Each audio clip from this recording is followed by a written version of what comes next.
Welcome to Digitiser's Supernatural World, The Classified Files, a spin-off of our popular show, Digitiser's Supernatural World. I'm Mr Biffo, this is my wife Sanya. Today we're going to be looking into the UFO phenomenon. Yes. Been in the news lately, there have been several sightings highly publicised in American airspace and Canadian airspace. Indeed, they have. The US shooting down what are purported to be weather balloons or spy balloons. I've fashioned this to prevent the aliens from probing my mind. Yes, he's been wearing it 24/7 ever since the first mysterious object was shot down. That's right, I have, even in bed. We're going to be looking into several high-profile cases of reported alien abduction. We've also got coming up later on my interview with a genuine, I've forgotten his name again. Russell Kellett. No. I'm glad I wasn't relying on you because that isn't his name. What's his name? Russell Kellett. Kellett. Yeah, who claims to have been abducted over 60 times. And That's amazing. Was experimented on by the aliens who turned him into a super soldier. This is not, I'm not doing a character.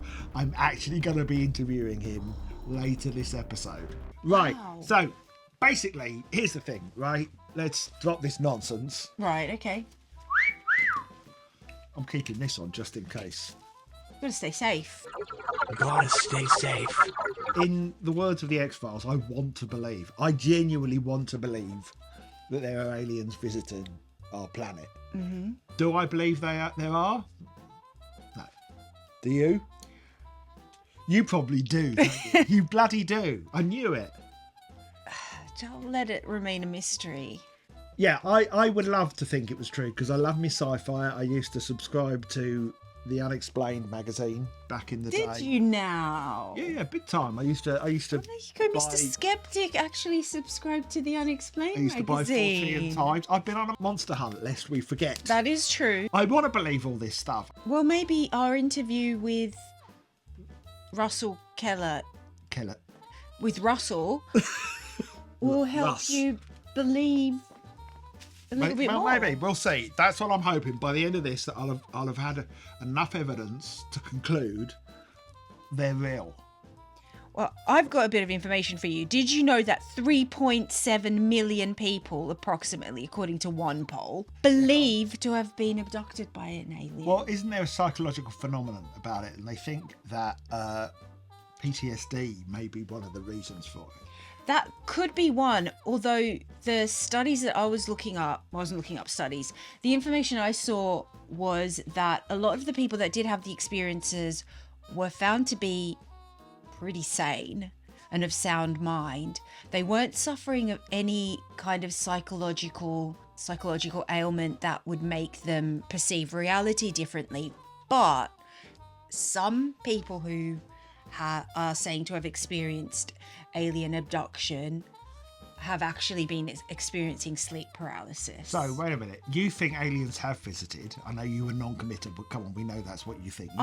You think they are here, and yet now you're kind of poo-pooing the whole thing, saying it's sleep paralysis. Give me some hope here that people have been abducted by aliens. I'm saying, do I think extraterrestrials exist? Yeah, in a universe the size of ours. Yeah, I do as well. For sure. Have they been to Earth? There's a chance that they have. Is there a chance that they also haven't? Yes, there's a chance that they haven't. Like you, I've had no... It's the most non-committal concrete... answer ever. It's really non-committal because I've had no concrete evidence for either argument. And now, a message from the King of Crete. I'm King Crete and I excrete concrete.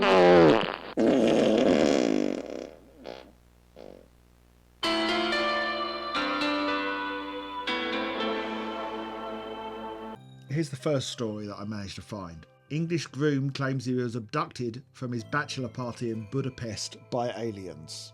Oh no. This is from the Daily News, Hungary. For 15 hours, no one knew where the groom was, who came to Budapest with 7 friends for a 3-day bachelor party. The English groom said all he remembers is being kidnapped by aliens.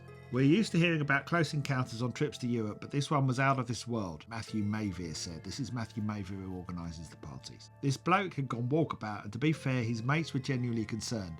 Several hours passed and they couldn't reach him. We handled any emergency on the weekend trip, so when the group contacted us and said he had vanished after a long day on the beer, we were all worried. But they called us back 15 hours later to say they had found him stranded in a bush and he was babbling on about aliens and UFOs. Wow. The group did not only mention the aliens, but also gave a brief description about them. Apparently these creatures with jet black eyes had lifted him off the ground and then flew him around space. I think he was on just another planet due to the drink, but at least he had a great story from his stag. So, if your mate ever goes missing, they're meant to be getting married, but they disappear for a few hours, just tell people that they've been abducted by aliens. I mean, that's BS, isn't it? I mean, I think in researching some of these stories, there were quite a lot of attention seekers who, I don't know their reasons for wanting that attention, what they're getting out of it. Whether it's just a bit of fun, whether they just want to get in the paper or what, but there were quite a few that my BS detector went off quite strongly. How to identify aliens. Just don't worry about it. You're never going to see one. Don't be so fucking weird. Tony Rodriguez was just a young boy living in a rural farmhouse with his family when he was allegedly taken to an alien bunker. In the middle of the night, the American remembered strange occurrences, including the telephone ringing and a mysterious bright blue orb floating into his bedroom before he was kidnapped by reptilian creatures. He claimed it led to him embarking on a 20-year-old journey before he was returned to his body as a 10-year-old.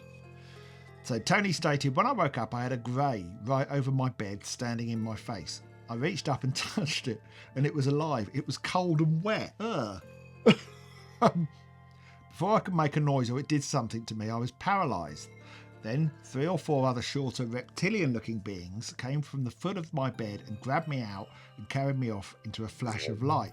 However, rather than ending up in a UFO, Tony recalled waking up on a table in an underground bunker where he was informed of the aliens' plans via telepathic communication.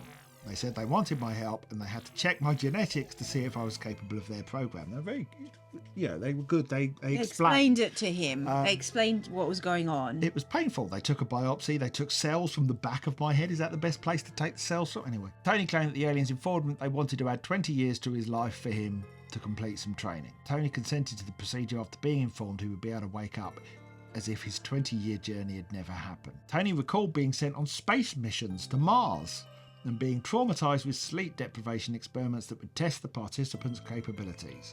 At the end of his 20-year training programme, Tony was returned to his human body at the same date and time he had been abducted, and he suggested that he had struggled to reintegrate with society after his personality change. Well, of course, he was basically a 30-year-old man in a 10-year-old's body. Although he does say, I had no memory of what had just happened, but I had the feeling of not being home for 20 years. I got out of bed and I looked at my toys on the ground and I had no interest in them anymore. On a scale of 1 to 10, BS, from 1 to 10, BS 10 being the highest level of BS. BS-ometer. Yeah, 10, 1 to 10. What do you rank that? I think that's a 10. I would need to speak with him a bit more. I wouldn't want to give him a ranking just yet because I'd like to know first the story of how the memories resurfaced, what memories resurfaced first, and what happened from there. Flying saucers, poltergeists, psychic phenomena. These are some of the things you won't find in the Over-Explained, a new magazine that covers things you don't really care about, in mind-numbing tedious detail. Issue 1 includes the best ways to get to the Sea Life Centre from Birmingham New Street Station. You won't believe what happened to me at work today. The hidden subtext behind Marillion album covers. And much, much more. Issue 1 out now. By which I mean the present moment in time. The current instant that is constantly changing as time moves forward. Now is always the present, the moment we are living in right now. It is not something that can be precisely measured or quantified, but it is a concept that is commonly used in daily life to refer to the current moment or situation. To this one, man claims aliens abducted him, says he has been chosen to introduce extraterrestrials to mankind. A forklift truck driver named Michael Allens has sensationally claimed that aliens have chosen him to introduce extraterrestrials to mankind. The revelation from this British man comes at a time when space agencies like NASA and the ESA are vigorously searching for proof of alien life on distant space bodies. Why'd they choose a truck driver? A forklift truck driver? Good question. Alan's claimed that he has been encountering aliens since his childhood. My earliest memory is when I was just a child. I can remember feeling something stroke my head. I thought it was my mother, but when I opened my eyes, I was shocked and terrified to find that it was a creature, a grey alien, sat where my mother should have been. I could not grasp what I had experienced. I originally thought the things that had come to me in my room and called me to the garden must have been wildlife that I had not seen before. What? So like a skunk or a badger calling him through his bedroom window. Wake up, come to the garden, come to the garden. And when you come, make sure you bring a sandwich with you or something to give to us. Well, I mean, garden wildlife. I mean, what do we get here? We get hedgehogs and foxes. Hedgehog, a fox. Which, you know, let's do a comparison here. Do they look anything like grey aliens? No. And he's going, oh, that. Maybe a fox could. This thing's stroking his head, right? And it's sat there, and it's an alien, and he thinks, oh right, oh, I should probably put some bread out for It's you. just eating his hair. Well, it's not eating his hair; it's stroking his hair, sat where his mother. And then should. calling him into the garden. Come on, Give me some food. foxes just shriek. How to identify a fox. Foxes are small to medium-sized mammals with orangey brown fur. They have a pointy skull, upright triangular ears, an upturned snout, and a long bushy tail. Male foxes have a particularly weird penis. Foxes can be found throughout the UK. They are a common sight in parks and gardens, particularly in urban areas, where these dirty creatures have adapted to living alongside people and can often be seen eating human babies. So this guy, lumberjack, saw fire in the sky before being experimented on by small hairless aliens. Hairless. I thought they were all hairless. The greys are hairless, aren't they? That's these were like The reptilians. The reptilians would be hairless. Oh, how do you know the greys might have pubic hair? You don't know that. I don't think they've ever been drawn with pubic hair. Well, that's because they're wearing like a bodysuit. Oh, they always thought they were naked. But if they're naked, they don't have any. No, they. They don't have a pudenda. A what?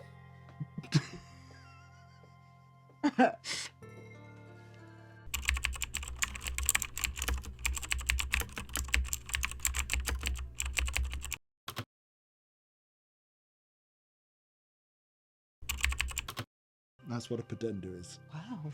You learn something new every day. No, it's a word that you can just drop into your vocabulary. Like you just did. Yeah. The former lumberjack says he's finally starting to feel vindicated that people believe his story that he was abducted by aliens almost 50 years ago. Travis Walton was working in the mountains of Arizona when he went missing for 5 days in 1975. His co-workers insisted they had seen a giant UFO in the area, describing it as a fire in the sky, and were initially suspected of murdering Travis. Jesus. Wow, that's However, dark. Travis suddenly reappeared 5 days later and said he'd been taken by hairless aliens with big eyes. Not only that, but they experimented on him, because they always do. He said he was struck down by a blue laser beam and then thrown up into the air. His crew told police they thought he'd stepped on a landmine and was killed. When he came around, he found himself on what he said was a spaceship and surrounded by aliens. He said, I think there's other reports with similar descriptions, but I don't think that necessarily means they've all come from the same place or the same family. It was very blurry and I had some double vision, but I could see the outline of these forms around me. He added, I thought they were doctors, but when my vision got clear, I could see these were not doctors. I just flipped out. Thought they were hairless. Well, he would flip out. You can't laugh at him flipping out. This is the best bit. Of course No, you'd flip this is out. the best bit. Travis said he escaped the room after warding off the creatures with an instrument he found. A medical instrument.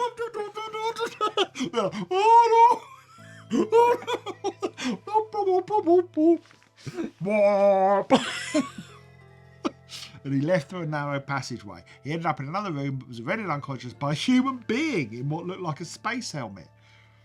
The next thing he knew, Travis found himself just outside the nearest town of Snowflake, Arizona. That is what it says. Some 15 miles from where he disappeared. Right, what do you think about all this? That's freaky. Is it? Yeah. Is it? Is it though? Is it freaky? That's really freaky. Is it freaky? It is really freaky. Or is it all made up? When he woke up and saw them, he flipped out.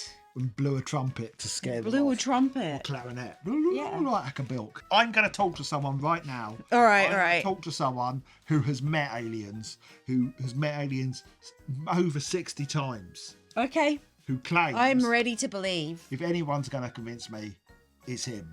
All right. How easy are you to convince? How likely do you think you'll be convinced after Well, this? put it this way. When I went monster hunting in Guyana, I went there with the same attitude of skepticism. And by the end, I had heard something that freaked me out. If you haven't seen those videos, go watch them. My monster hunting trip. We'll link them in the description. Because by the end, yeah, this is the thing. Everyone watched that first one. They didn't watch the next two. And the third one is the one where I kind of I am told some freaky stuff. Okay. So go and watch those. They'll be linked below. They're a nice evening watch. Kind of gentle, aren't they? Gentle chat. Gentle chat. Back when COVID was Raging. yeah, raging. Another monster. Another monster. Anyway, here's my chat with UFO abductee Russ Kellett.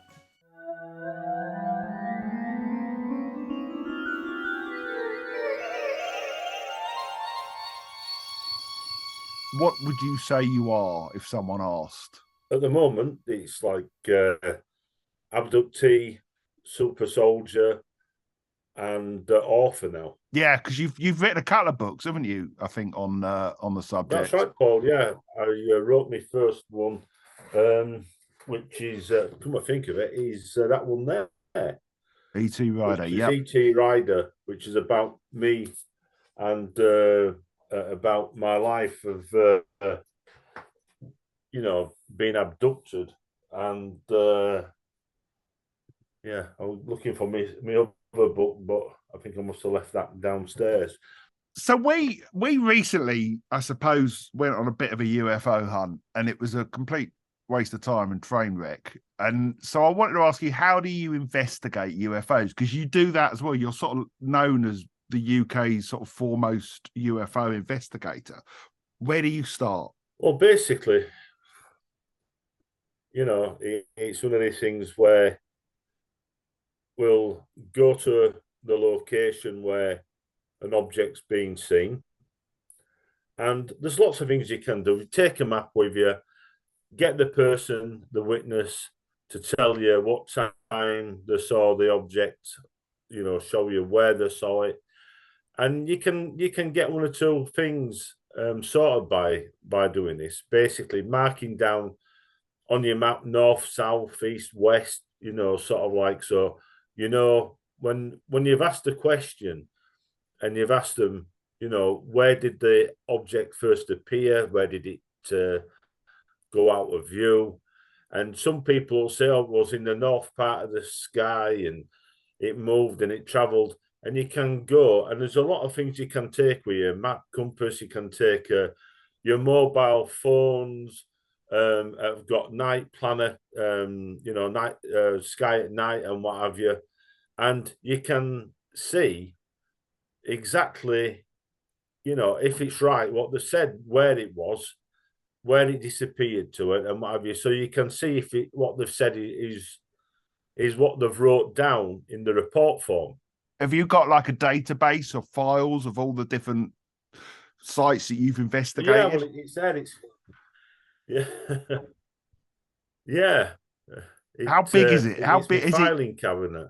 Is it? Have you got hundreds, thousands? How many have you got in terms of in sightings around the country? Yeah. Hundreds of reports.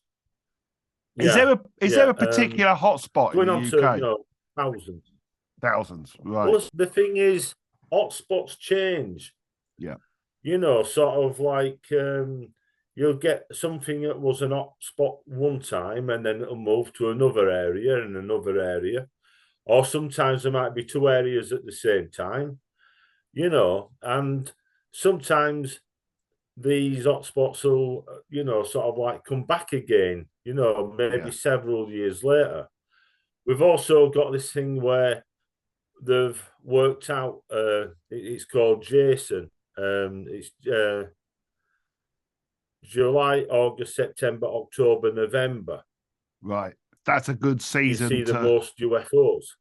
Right.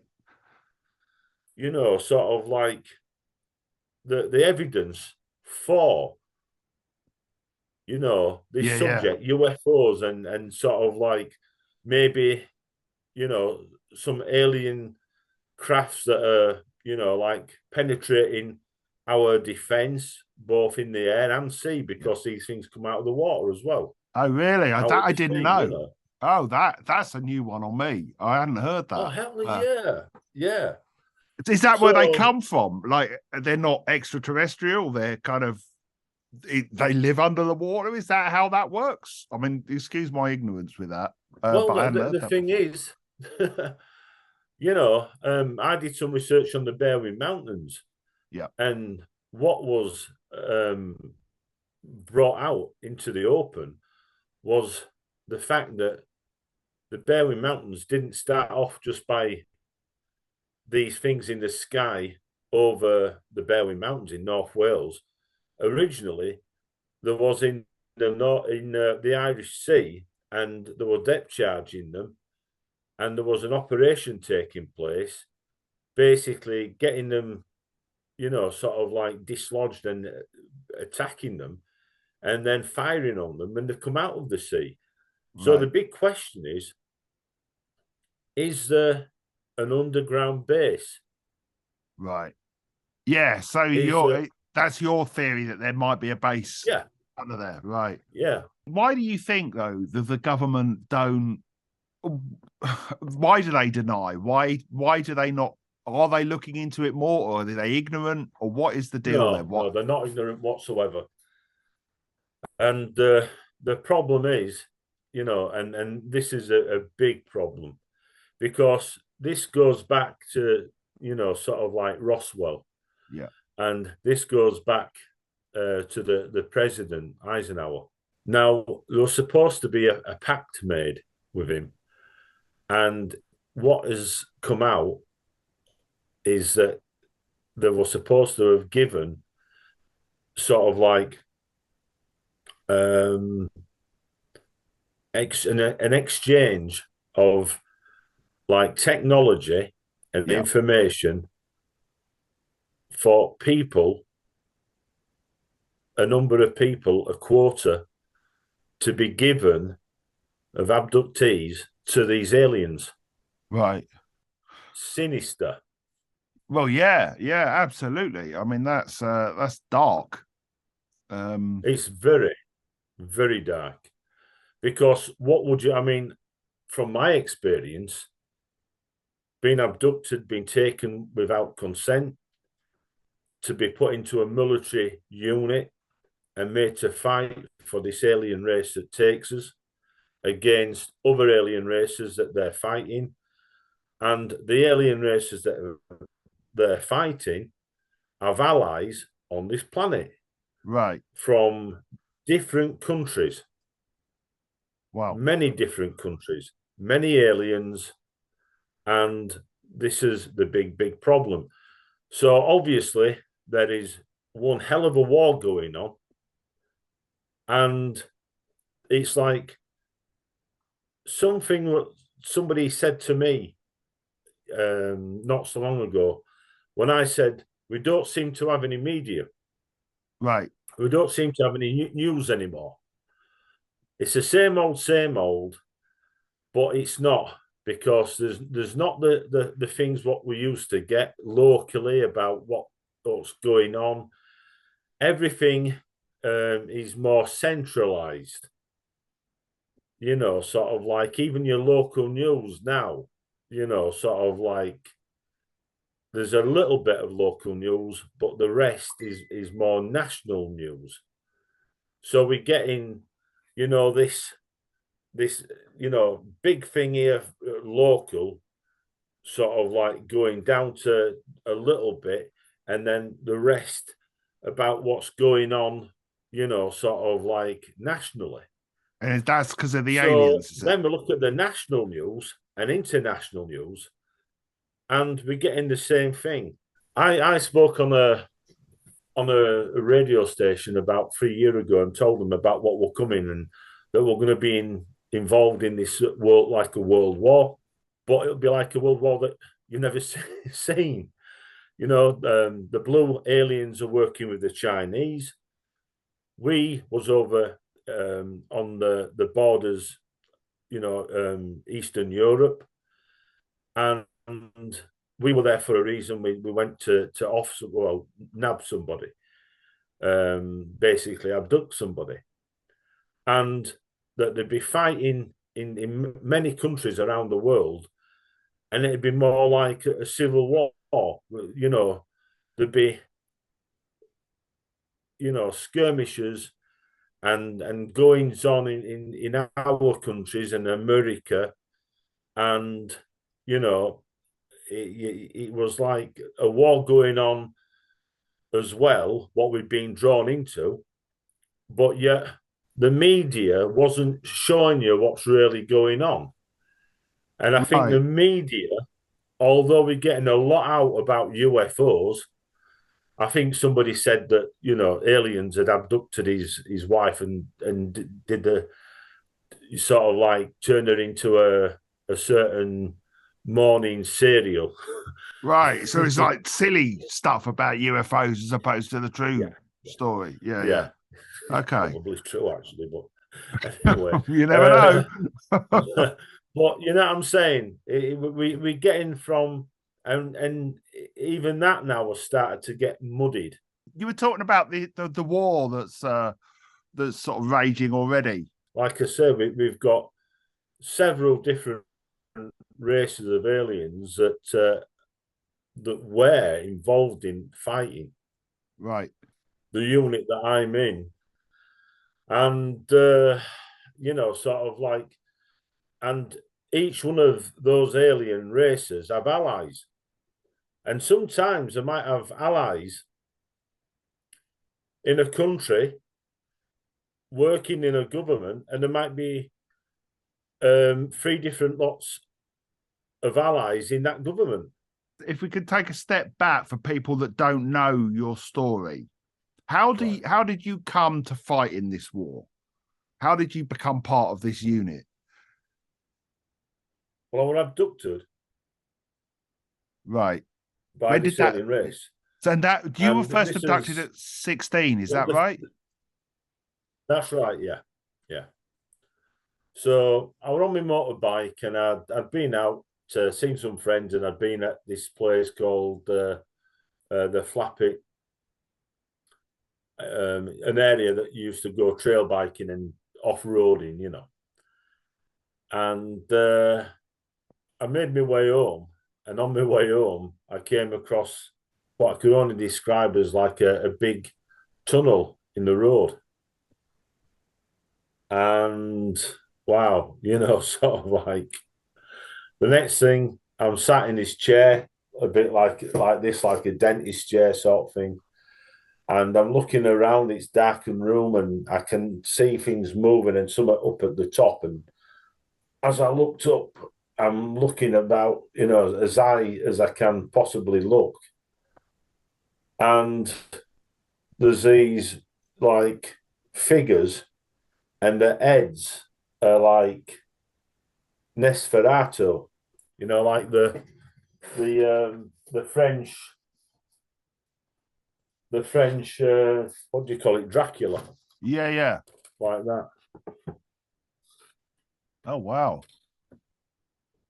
So what color was their skin? Was it pale? Like, was it white like a vampire? Yeah. You know, sort of like, so I'm absolutely frightened to death. You know, sort of like, and there's at least 6 of them in this room, maybe even more. And they've got like these dark blue uniforms on, and some have like white like aprons on.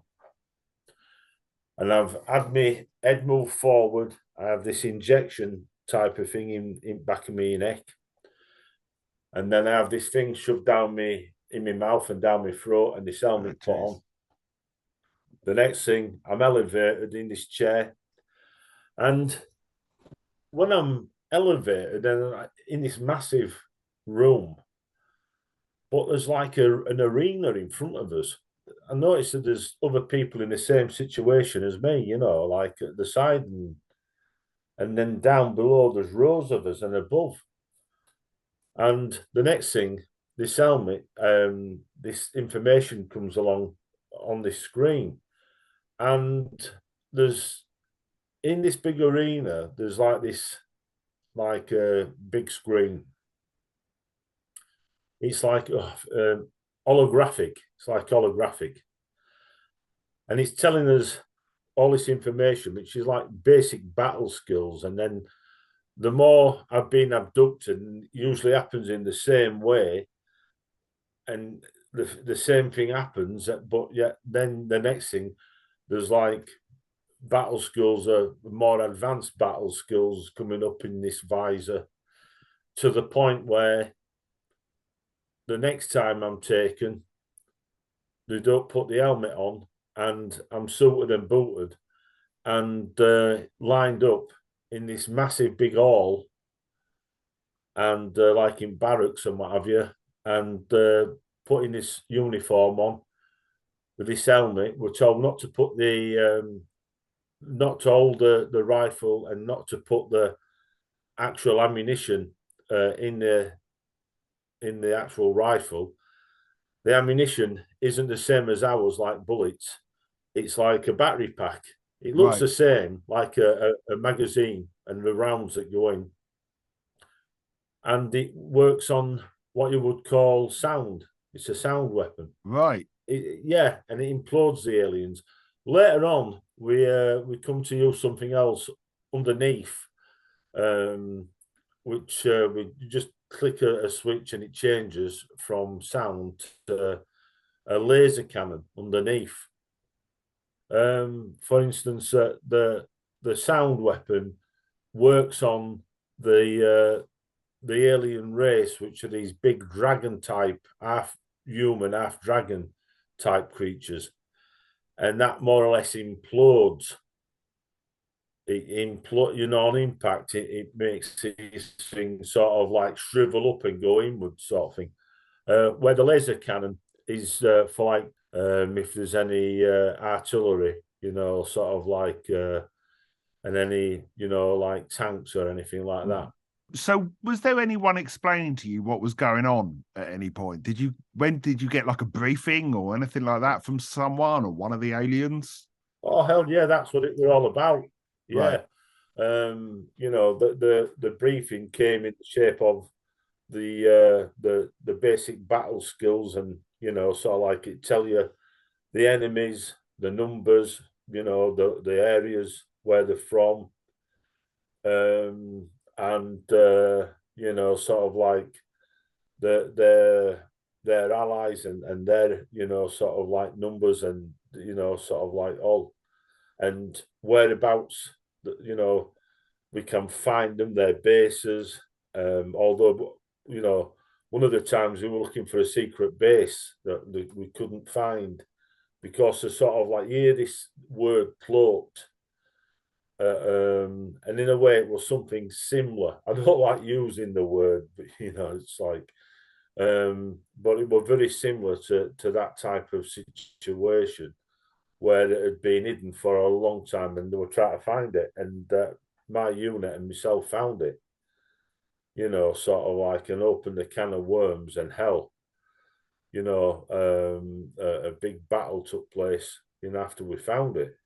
Where was this battle? Where was this taking place? That was on another planet. Was Right. that?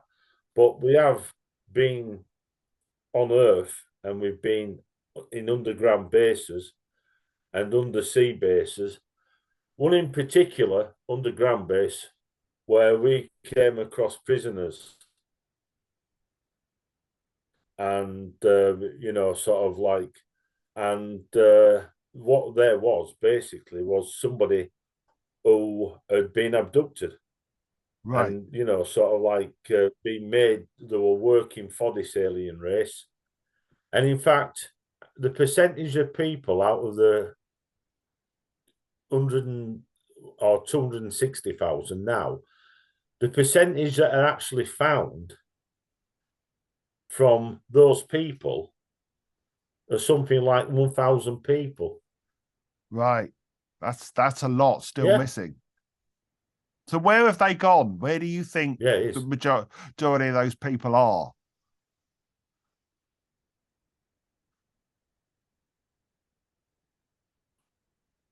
Well, if they're not in underground bases, you know, the off this world, off planet. Right. And are they being experimented on or turned into soldiers like you were? Is that what's happening with them? Some will, yeah, some will be. And some will be, like I said, there's some kind of sex slave going on, a slave trade going on, and some will be working in mines and all sorts of things because, you know, sort of like it's cheap labor. So is it still going on for you? Are you still part of this unit? Are you still fighting in the war? Well, no, it stopped a few years ago, but I, I still get the feeling that there's things going on. I can still feel them about. I've got a YouTube site, which is Flying Saucer Television, and you can have a look at that. I mean, there's a lot of images I put up there, video footage I put up there, like me getting zapped filming a UFO. Then my friend, he filmed the flying saucer land in Scarborough, and it's all around an area where I think it was 1970, where a pilot went missing chasing after a UFO. Right. And strangely enough, they called him Captain Schaffner. He was an American pilot, and he was chasing after this this UFO, and they found the jet fighter in the sea. And when they pulled it out of the sea and opened the canopy, there was nobody inside. Right. It'd been taken. Then I filmed like something like a flying man when I lived in Bradford. But what they're saying to me now is, yeah, these areas are significant and you know, sort of like hotspots. But what they're saying is I'm a conduit for these things around me. So because I've been ill and what have you, I tend not to go out in cold anymore. Yeah. You know what I mean? Because I go out and get wet through, and then it takes me months to get back on my feet. I have this illness called fibromyalgia, commonly known as ME. And I wasn't right ever since I was abducted, and ended up in hospital and had a problem with my liver, then my kidneys. And, you know, sort of like, and I always put it down to, you know, like I was all right before I got abducted. Yeah. Have you told the doctors this when you've been to the hospital and stuff? Have you told them? I have, yeah. In fact, in my book, right, yeah, there's at the back, there's a little note here, and it's from my medical records. It actually says, Mr. Kellett is a member of a UFO group. Why? I think a lot of people, their medical records, if they've got an inkling that something's happened to them, like they've been abducted, I think that's a thing for other officers, you know, departments to have a look at. And it's like what you call a red flag. Right, got you. Yeah. So it's kind of a code almost for sort of keep an eye on this one. Yeah. Got you. I was going to ask you before you got recruited into the unit. That wasn't your first experience with aliens, though, was it? You had them at quite a young age. Is that right? Did I read that? Yeah. And I thought it was Dustbin Man at first. He had like a grey silver suit on and an helmet. And I were upstairs looking in bedroom for Christmas presents. My mum and grandma were downstairs and shouting at me, come on, what are you doing upstairs? And I didn't say what I was doing. So I came out of my grandma's bedroom, and as I'm coming out, I'm looking at this bloke just come through the gate and what have you. And I stopped and I'm watching him, and they're shouting, "Come on!" And I'm saying, "Yeah, come in. I'm in bathroom." You know, lying little bugger. I wasn't. I was in the looking. You know what I mean? Looking for presents and what have you. So, and I like waved like that, and this thing looked at us and sort of like it sort of like waved back, and so I can hear movement at the bottom of the steps. "Come on, what are you doing?" "I'm coming," you know. And when I looked, he was back out and moving a bit backwards, and it went behind this silver object, and it juddered and went like that, and it's gone up in the sky, and I'm looking, and I thought, "Oh heck," you know. So I run out at door, down steps, and into the bathroom, and then I must have pulled toilet chain and came out and went downstairs. And I remember Mum saying, "Where have you been?" You know, sort of like, and "Oh, we're in bathroom." And my grandma said, "Aye, what's he been doing?" You know, sort of like up there, you know, sort of like, and people have said, "Well, why didn't you tell your mum and your grandma?" Because they'd have known what I was doing. They'd have known I was looking for Christmas presents if I'd have said that. You know what I mean? Right. Yeah. You'd have been busted. So the thing is, after that, then I was playing out with a group of friends. It was in holidays, and there were about 15, maybe 20 of us playing hide and seek. Well, we're playing tin can squat. I don't know if you used to I play know that. Yeah, don't know that one. All right, tin can squat. It's like hide and seek, but you have tin cans and you kick them, and then you've got to put them back, you know, like wickets back on Right. top, like Okay. that sort of thing. Stand them up, you know, sort of like, and then everybody, you know, if anybody's been caught and the person runs and kicks them, we can all run, and that person that was looking for us then has got to put them back up, looking, you know, not seeing where we're going, and you know, like put them back up and then come looking for us again. I was chubby little fat kid. I was always first caught, as usual. I was first caught, and looking up like that, and I looked up again, and flipping heck, there's this ball, massive ball, and it were like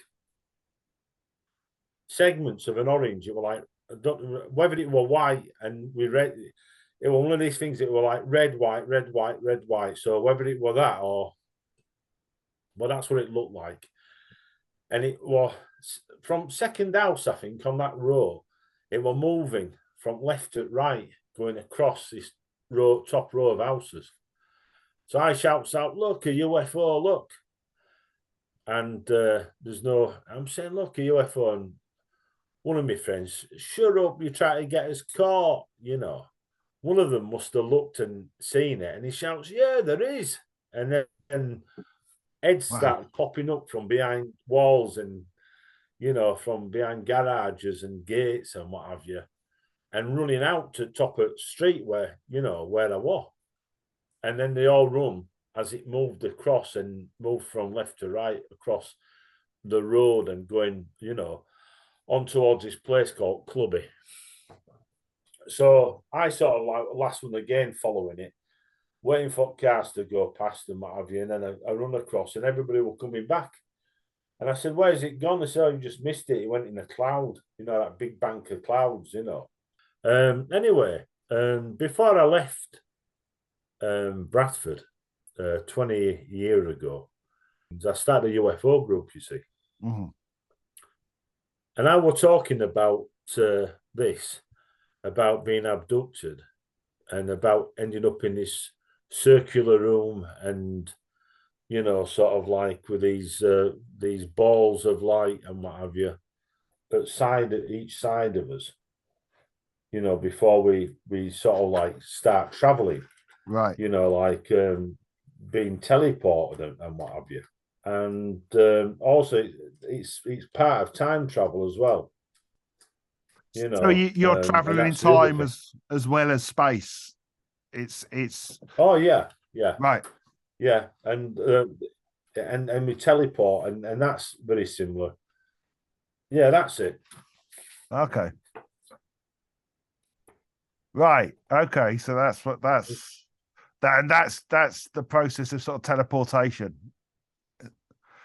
Yeah. Okay. And there's people all around. There's like a kind of There is people, but that were from another who abducted me, and it was very similar technology to what we use yeah. with these two balls of light, you know, Right. like Okay. beneath his palms and the hand stretched out. So do you touch them? What do And they? What does that feel like to teleport? Do you touch the balls of light? it always makes me feel sick. Right. Always makes me feel sick. It's like going for a ride in a roller coaster. Yeah. I don't do it because that's what it feels like. Yeah. You know what But I mean? but did they not give you a choice then? The ones that took you, you had to fight in these wars. What would have happened if you'd have refused? Do you Well, I know? did refuse. Right, you did. I'm not doing that. Well, you are. I don't think I am. Yeah. But you know, sort of like it happened, and I met quite a lot of people there in my unit as well. And the unit that I'm in, I'm a scout, a telepathic scout, and I'm in this it's Omega unit, and there's lots of other units as well. But you know, sort of like most of the people that are taken, and all the women that are taken from this planet are telepathic. Right. And they're all in a special unit, a guards unit, right? And it's because that they can tell when their enemy is going to materialize when we're teleporting, or whether it's traveling in time, breaking, you know, on their planet, and breaking security into their, you know, sort of like their homes, their homeland, and you know, military areas. So they have these abductees as military guards, and they're all female. Right. The good ones can tell half an hour before they turn up where they're gonna actually turn up to a location, an area, a specific area, Wow. pinpoint it. Is that one that you were you already telepathic, or is that something that the aliens put in you or gave you that ability? All as I know, that's why they take us. Right. That's why they take the women, especially. Right. Are these the dragon type ones, or they There's quite a number of them. There's, like I said, there's quite a number of them. I mean, there's that is the ones that take us. right. There's like that type, Okay. Yeah. like a bull. Yeah. What's he You holding? can What's see the the size star? compared to us. Oh, I see. There's a man there as well. Yeah, yeah. Yeah, that's a weapon. Right. That's like somebody like one of them is like an horse, Right. a bit like an horse. A bull. He's like Egyptian. Okay. They're all tall, aren't they? They're all a lot taller than us. Oh, they're all 15, at least 15 foot. Yeah. Funnily enough, on my rounds and what I've been investigating UFOs and areas, you know, of importance around UK, I've come across a lady who were out with a dog, walking with a dog, and there was this thing making a noise, moving behind this truck, this wagon. It was what do you call it? For loading trees. Right. So there's all these logs. There's all these logs on this back of this truck. And when she looked up at, you know, see where this noise is coming from, a dog's like looking up like that and making a noise, growling. And she looked up and she said that she saw this thing like with a, like a frogman, you know, like the thing what it wears over, and it walked all the way around and came from behind the truck. And she said it must have been 15 foot tall. Oh my God. More. And was that not a race that you had experience with? Or was that new, the whole frogman? Oh, yeah, I've come across them. Yeah. Oh, you have come? Yeah. Okay. They're called, some call them skin divers, some call them frogmen, you know. Right. I wanted to ask, there was something I read when I was doing my research, that in your unit was Robbie Williams. Is that right? Robbie Williams. Robbie Williams, yeah, was a fellow super soldier, or he is a fellow super soldier. Is that right? Well, I turned around and it was somebody that looked like, and I says, "Are you that lad out of that band?" Yeah. And did they call you Is it Robbie? Yeah. And I was told to get back in line, you know. Oh, okay. So you didn't get to kind of properly meet him. So and I'm looking up, I'm sure it's you, isn't it? It is you. It is. You know, sort of like, I was told, you know, like, there's a mission going on, and sort of like, are you sure? It is you. Oh, sorry. And Yeah. it's funny, I was saying this back in 1998. Yeah. 99. Right. This isn't just a one-off. This was said back then. Yeah. Because my mum used to say, "Don't be silly. You know, Yeah. he's there. I'm telling you."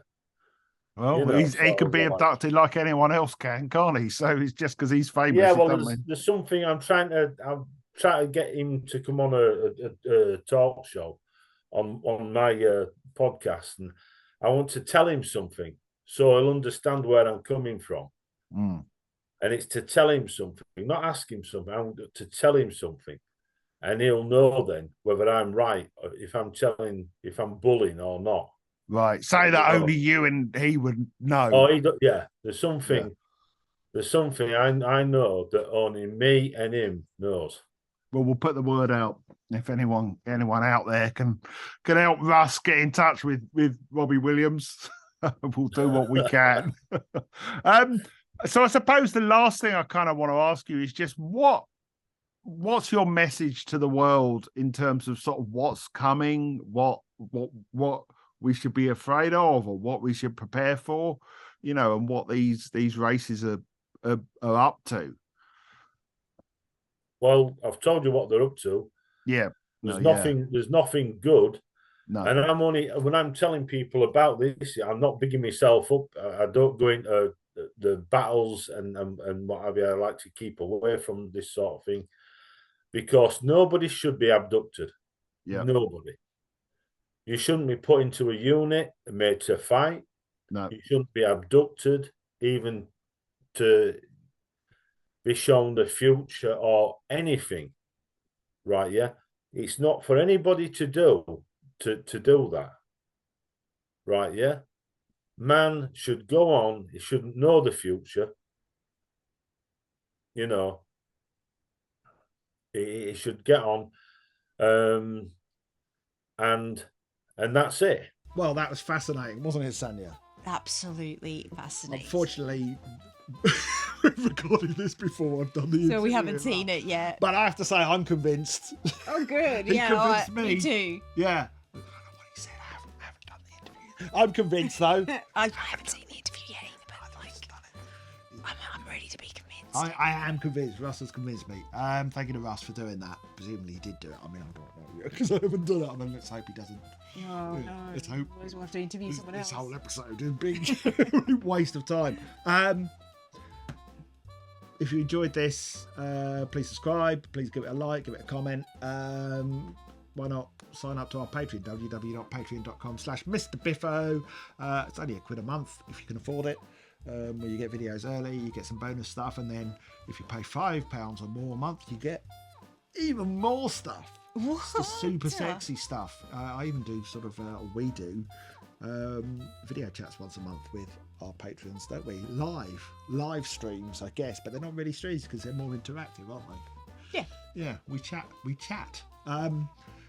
Also, DigiLive in the summer, the DigiLive weekend, 28th and 29th of July, 2 different shows. Come to both, come to one, come to both twice by traveling through time and space and Get in a turning up UFO. multiple times. We Get can- in a UFO, travel around in time. You could go to each night several times. Yeah. Just keep revisiting the same 2 days. buying the They were tickets. so good that you want to relive the days multiple times. There's no way you can do that with just your memory.